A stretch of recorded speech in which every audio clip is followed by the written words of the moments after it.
Hola a todos.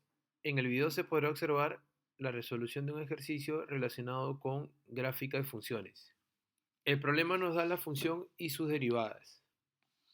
Nos pide determinar el dominio de la función y los cortes con los ejes coordenados. Además, nos pide determinar las ecuaciones de las asínotas verticales y horizontales de f. También nos pide determinar los intervalos de crecimiento, decrecimiento y los puntos extremos locales de la función. Así también nos pide determinar los intervalos de concavidad y los puntos de inflexión de la función. Y finalmente nos pide trazar la gráfica de la función y señalar los puntos notables a partir de la información obtenida en los ítems anteriores. Solución. Iniciaremos el problema determinando el dominio de la función y los cortes con los ejes coordenados. Tenemos la función. Ten en cuenta que para determinar el dominio de la función, al reconocer la expresión, si es una fracción, el denominador no puede ser cero. Determinemos el dominio de la función. El denominador de la función tiene que ser distinto de cero. Entonces, x más 1 es distinto de cero. Entonces, el valor que no podemos considerar es el menos 1. Este dominio expresado como un conjunto será igual a todos los números reales excepto el menos 1. Determinemos ahora los cortes con los ejes coordenados. Para eso, hacemos x igual a 0. Reemplacemos 0 en la función. Luego de reemplazar, f de 0 va a ser igual a menos 1. De modo que el punto de corte con el eje de las ordenadas será igual a 0, punto y coma, menos 1. Hacemos ahora y igual a 0. Cambiemos el fx o el y por el valor de 0. Luego, x más 1 al cuadrado lo pasas a multiplicar y te quedará x menos 1 igualado a 0. Resuelves la ecuación y el valor de x será igual a 1. De modo que el punto de corte con el eje de abscisas tendrá por coordenadas 1, punto y coma 0. Seguidamente determinaremos las ecuaciones de las asínotas verticales y horizontales de la función. Tenemos la función y su dominio. A partir del dominio de la función, podemos establecer la ecuación de la posible asinota vertical, y esta puede ser x igual a menos 1. Pasaremos a validar nuestra hipótesis. Para ello, nos apoyaremos en los límites. Analicemos valores mayores pero cercanos a menos 1. Evaluemos menos 1 en la función. Al evaluar menos 1 en la función, para el numerador te queda menos 2 y en el denominador te queda menos 1 más 1, 0, al cuadrado te queda 0. Pero menos 2 entre 0 no nos da información. Entonces evaluaremos un número mayor pero cercano a menos 1. Y el número que podríamos usar es el menos 0,999 con una cantidad finita de 9. Evaluaremos este número en el denominador, que es donde nos estaba generando problema. Al reemplazarlo, nos queda menos 0,999 más 1. Al sumar, nos queda 0,00 con una cantidad finita de 0 y un 1 al final. Al elevar al cuadrado de este número nos queda una cantidad mayor a 0 y muy cercano a 0, al cual le colocamos 0 por la derecha. Si divides menos 2 entre una cantidad muy pequeña, esto te va a salir una cantidad muy grande pero negativa, a la cual le llamamos menos infinito. De la misma forma, analizaremos ahora valores menores pero cercanos a menos 1. Al evaluar menos 1 en la función, para el numerador te queda menos 2. Para el denominador, menos 1 más 1 te queda 0 al cuadrado 0. Pero como ya hemos visto, eso no nos da información. Entonces evaluaremos un número y el valor que elegiremos es el menos 1,00, una cantidad finita de ceros y un 1 al final. Al evaluar solamente lo evaluaremos en el denominador, que era la parte que nos estaba generando problemas. Arriba no lo tocamos. Al sumar el número más 1, te estará quedando menos 0,000000 con una cantidad finita de 0 y un 1 al final. Al elevar al cuadrado este número, se vuelve una cantidad muy cercana a 0 pero positiva. Si dividimos menos 2 entre una cantidad muy pequeña, nos va a salir una cantidad muy grande pero negativa, a la cual le llamamos menos infinito.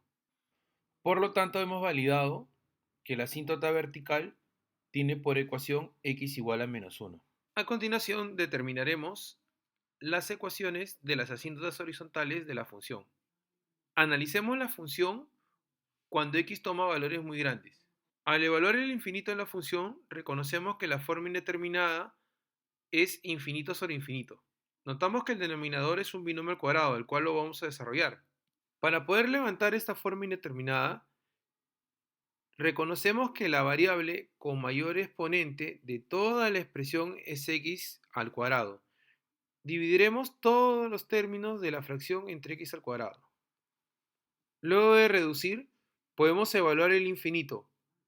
Si evaluamos en el numerador 1 entre infinito, eso nos quedará 0. 1 entre infinito al cuadrado es infinito. 1 entre infinito también será 0. En el denominador tenemos 2 entre infinito, eso nos quedará 0. Más 1 entre infinito al cuadrado. Infinito al cuadrado es infinito. 1 entre infinito cambia por 0. En el numerador nos está quedando 0 menos 0 y para el denominador 1 más 0 más 0. Arriba te queda 0, abajo te queda 1. Al dividir, eso nos da 0. Entonces, la asíntota horizontal en el extremo derecho tendrá por ecuación y igual a 0. Analicemos la función cuando x toma valores muy grandes pero negativos. Evaluemos. Al evaluar en el numerador nos queda menos infinito menos 1 menos infinito. Para el denominador, menos infinito más 1 menos infinito al cuadrado infinito. El denominador lo podemos desarrollar. Ten en cuenta que para levantar esta forma indeterminada debemos reconocer la variable elevado al mayor exponente de toda esta expresión, la cual es x al cuadrado. Dividimos todos los términos de la función entre x al cuadrado. Luego de reducir, evaluaremos el menos infinito en el numerador y en el denominador de la fracción. Al evaluar en el numerador tenemos 1 entre menos infinito, eso es 0. 1 entre menos infinito elevado al cuadrado. Menos infinito al cuadrado es infinito. 1 entre infinito se convierte en 0. Evaluamos el menos infinito en el denominador. 2 entre menos infinito se convierte en 0. 1 entre menos infinito todo elevado al cuadrado. Menos infinito al cuadrado es infinito. 1 entre infinito se convierte en 0. Esto será igual a arriba 0 menos 0, abajo 1 más 0 más 0. Al reducir, arriba te queda 0, abajo te queda 1. Divides y eso es igual a 0. Concluimos que la asíntota horizontal en el extremo izquierdo tendrá por ecuación y igual a 0. Seguidamente determinaremos los intervalos de crecimiento y los puntos extremos locales de la función. Ten en cuenta que este análisis se hace en la primera derivada. Determinemos los números críticos. Estos números los determinamos donde la derivada de la función es igual a 0. Al igualar a 0 la derivada, el x más 1 al cubo pasaría a multiplicar, entonces 3 menos x va a ser igual a 0. Al resolver la ecuación x nos queda 3. Buscamos también el número crítico donde la derivada no existe. Y la derivada no existe cuando el denominador de la función derivada es igualado a 0. Al resolver esta ecuación, x nos queda igual a menos 1. Y notamos que el menos 1 no podría ser llamado un número crítico ya que no pertenece al dominio de la función. Entonces nuestra función tendrá un único número crítico, el cual será el valor de 3. El menos 1 no es considerado un número crítico, sin embargo, el menos 1 nos va a servir para el análisis de los intervalos de crecimiento y decrecimiento de la función. Ubiquemos estos números en la recta numérica 3 y el menos 1. Por el dominio de la función, el menos 1 tendría que estar abierto. Para determinar los intervalos de crecimiento y decrecimiento, analizaremos las zonas o regiones que se forman sobre la recta numérica. Para este análisis, evaluaremos números en la función derivada. Iniciaremos evaluando un número que está de 3 a la derecha. Elegimos el 4. El 4 lo reemplazamos en la función derivada. Al evaluarlo, este resultado es menos 1 sobre 125. Este resultado es negativo. En la zona o región que estamos analizando colocamos un signo negativo. Concluimos que en este intervalo la función es decreciente. Pasamos a analizar el intervalo o la región que está entre menos 1 y 3. Elegimos un número que está entre menos 1 y 3, el 0. El 0 lo evaluamos en la función derivada. Al evaluarlo en la función derivada esto nos quedará 3. El valor de 3 es positivo. Ubicamos dentro de la región que estamos analizando el signo más. Concluimos que la función en el intervalo de menos 1 a 3 será creciente. Analicemos los valores que están entre menos infinito y menos 1. Elegimos un número dentro de esta región. Elegimos el menos 2. El menos 2 lo evaluamos en la función derivada. Al evaluar en la función derivada, el resultado nos sale menos 5. Este resultado es negativo. En la región colocamos el signo menos. Esto nos indica que en este intervalo la función es decreciente. Podemos concluir a partir del gráfico que nuestra función es creciente en el intervalo de abierto en menos 1 hasta abierto en 3. Además, la función es decreciente en los intervalos de menos infinito a menos 1 y en el intervalo de abierto en 3 hasta el infinito. El punto crítico de la función estará formado por la coordenada 3, punto y coma f de 3. F de 3 al evaluarlo te queda 2 sobre 16. Al simplificar,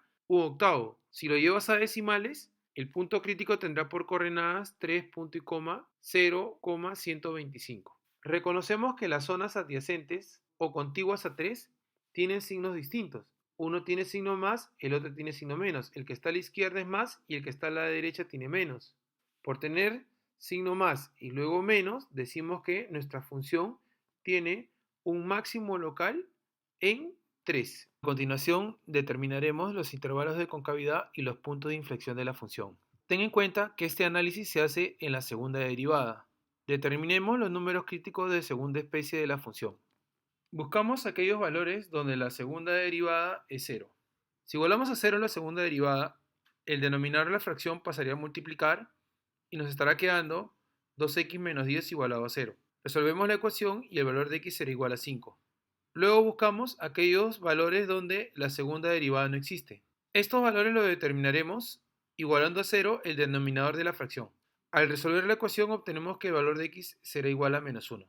Recuerda que estos números deben pertenecer al dominio de la función. El 5 pertenece al dominio de la función. El menos 1 no pertenece al dominio de la función. Sin embargo, este valor de menos 1 lo necesitamos para determinar los intervalos de concavidad de la función.